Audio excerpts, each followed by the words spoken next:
बात करेंगे azure AD types की, बात करेंगे एज्योर इंट्रा आईडी टाइप्स के बारे में।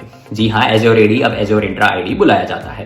तो बेसिकली 3 प्रकार है। सबसे पहला है बेसिक या फ्री। अगर आपके पास cloud based user and group है, आपको सेल्फ सर्विस पासवर्ड रिसेट चाहिए, आपको एमएफए चाहिए, तो जो है वो आप ये फ्री वाली सर्विस यूज कर सकते हो। दूसरा होता है P1, एज्योर इंट्रा P1। अगर आपको यूजर एंड ग्रुप मैनेज करने हैं तो वो बेसिक की तरह आप इधर भी कर सकते हो।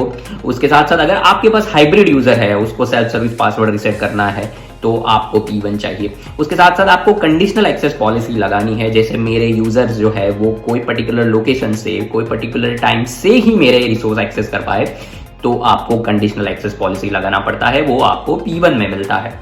अब तीसरा है P2। अब P2 में जो है बेसिक और P1 में रहा वो तो आपको मिलेगा।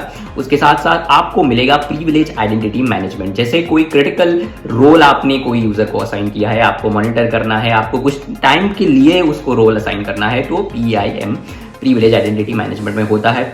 उसके साथ साथ आपको रिस्की इवेंट और रिस्की लॉगिन चाहिए, जैसे मैंने पहले भी बताया था, तो वो P2 से मिलते हैं। अब अगर आपके पास माइक्रोसॉफ्ट बिजनेस प्रीमियम है तो वहां पे P1 मिल जाता है।